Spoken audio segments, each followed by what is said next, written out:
All right, Crimson Ghost here, coming to you live from the Crimson Ghost kitchen.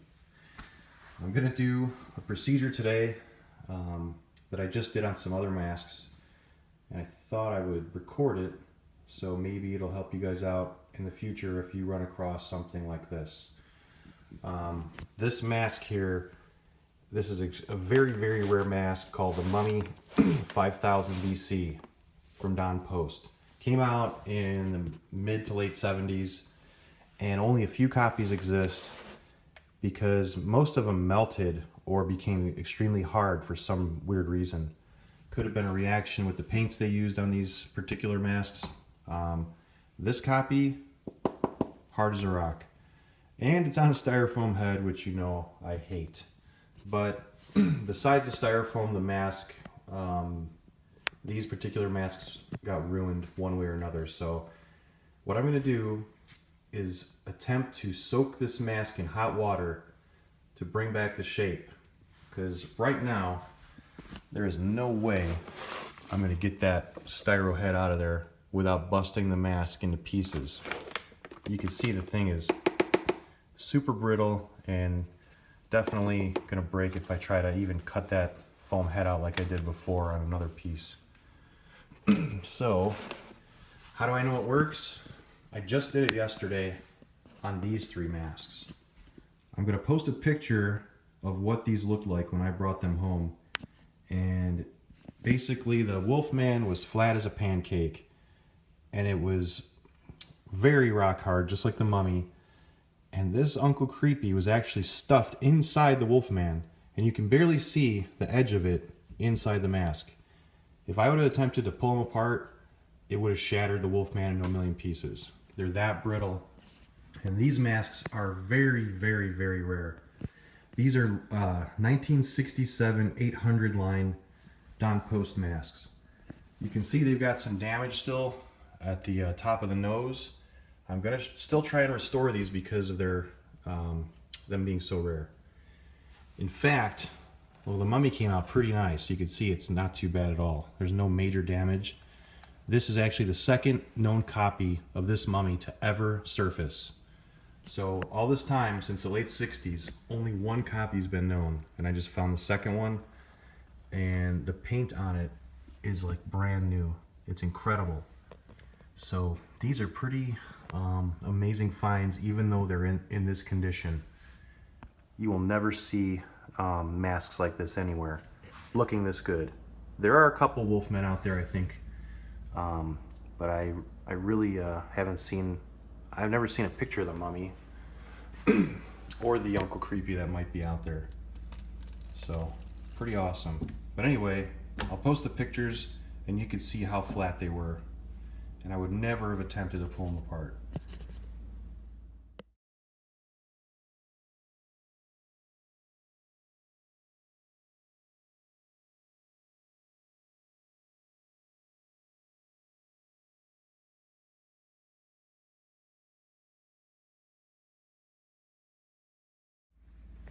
As you can see, this one still has its original hang tag on it. And usually you can get these off by poking the little end through the hole and then reapplying it later. You know, for some reason, if you're going to repaint a mask or something, you can take the hang tag off and put it back on. But with this thing being so hardened, the hole is so tiny, there's no way I'm going to push it through there without busting the mask off, pieces of it off. So I'm just going to chop the plastic hang tag, and I'll just find another one later to reapply this tag back onto it. This tag is all yellowed for some reason. I've never seen one yellow like this. Who knows if it was in a room where people were smoking a lot. Just never saw one get yellow. Should be bright white. So I'm gonna do this, which is the only way. It's better than getting the tag all wet. Tag's still good, and I can put it back on with another piece later. And then I'm gonna start filling up the sink. You want the water, you know, between warm and hot. You don't want it scalding hot. You don't want to burn your hands in the process. If it's too hot, it might soften up too quickly and, you know, become a pancake. You don't want to melt it. So just get it between warm to hot, and then we're going to submerge the mask in a few minutes. Okay, I wanted to show you something. I have a brand new pull of this mask that I bought from Rob and Kathy Tharp. I located a rare blank of it. They painted it up like a brand new copy. You can see how melted the original is. So I'm going to use this one as a guide to try and get the shape, somewhat like it should be. If I get it looking like this, it's going to be a miracle. So no promises on this. I know it's going to soften up. You can see the face kind of elongated. I'm going to do what I can. Anything's better than what it looks like now. So we will see what happens. I'm still filling up the sink, so hang tight. Okay, I'm going to submerge this thing. I'm trying to keep the camera away from the sink because I don't want to drop my phone in the water and get a new one. So I'm going to push it down in there so the mask fills up slowly. Obviously the foam head is going to try and keep it floating. And that is something you're going to have to fight if it's on a foam head. Even if you do keep spinning it and do a little bit at a time, this thing will start softening up. It's already getting a little bit softer.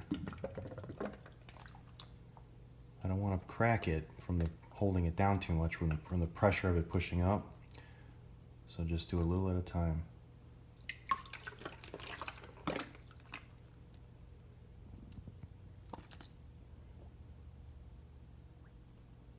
I could feel the mask it's getting softer under my hand. It's starting to push up in areas and get mushy a little bit.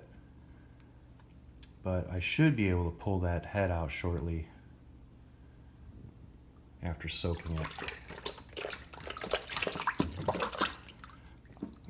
Keep it under for a few more minutes and see what we can do. You can see the bottom of the mask is all smashed from sitting on a shelf. Hopefully we can kind of straighten all that out and pull the foam head right out. So I'm going to turn the camera off for a minute and work on this. Real quick, I want to show you just how soft this is getting. See that? I'm able to push the whole thing and manipulate. The whole thing is, you can see it squishing. I don't want to smash the heck out of it. I just want to try and get this foam head out, and it's really giving me trouble. Like either the top of the mask is stuck to the foam head, I'm not sure yet, but I can get my hands all the way up in there now and kind of separate it from that foam. So let's see if I can get it to come out a little more. Enough of that garbage. I got it out. It was not easy. Took a lot of manipulating of my fingers up in there. I got a tiny split at the top of the mask, but nothing terrible. So now I'm going to try and manipulate it while it's still soft to resemble that one as much as I can. Who knows? At least it's going to look a lot better than it did when it was on that stupid head. What I'm doing is keeping it out of the water now. It's going to get harder again. It won't get completely solid, I think. It'll stay a little soft, but while it's warm, I still want to keep manipulating that face and just pushing in on areas and trying to shape it back into a skull. All right, you can see there's definite progress here. I got the bottom of the mask a lot less flattened out. As you work on it, within 10 minutes, you're going to feel it stiffening up again. You can keep submerging it on and off to manipulate it. Once it starts hardening, it kind of holds it in place though in areas you want it to. I might soak it one more time to try and get the jaw to come up a little more, but at least I rounded out the eyes a little more so they weren't so melted looking. It's not, perfect, but I can live with it. It's extremely rare. If one of these was perfect and it went on eBay, who knows? It could be, $700-800 mask, but usually they never surface. If they do, they look like a pile of goo melted. So this one looked really awesome. All the paint was perfect on it. However, it was hard as a rock and looked like shit because it melted. So at least the foam head is out of it. It's never going back on there. And as you can see, this somewhat resembles a skull again. So maybe I'll fill up the sink one more time with a fresh batch of warm water and see if I can get the jaw closed a little more. All right, my second time around here, I'm just filling the sink up, you know, a third of the way up or less, and I'm only gonna soak his face. If you soak the whole mask and it gets warm, you're just fighting the back and the front and the sides are all at the same time. So I just want to get the front of him kind of soft again and try and manipulate his face. And I'm hoping the back will just keep the shape I left it in. And I want to add that the little crack that appeared in the top was because that foam head was stuck to the mask. I had to literally go up there and carefully pry him apart, but it started to pull the mask when I was pulling the foam out. It pulled the mask a little bit and it split right there, about that long. No big deal, I can repair that from inside, but now I'm just going to work on the front of the mask. There's my final attempt. I want to add that if you make the water too hot, it's going to melt it so fast and become so gooey that it might be hard to manipulate it. It'll just become way too soft. So you don't want it scalding hot. You just want it like really warm, close to hot. And don't leave it in there. Don't soak it in there for, you know, a half hour. Stay with the mask. Keep feeling it, because if it gets too soft, it's going to be way too hard to manipulate it. Because remember, it's not going to become a soft mask again that you can just put on your head and wear. It's going to stiffen up. You know, it's kind of hard again. So, but I think it looks a lot better than it used to. I'll try and post like a picture side by side of before and after. So pretty cool. I'm happy with the results, and it'll look a lot better on the shelf now than it used to.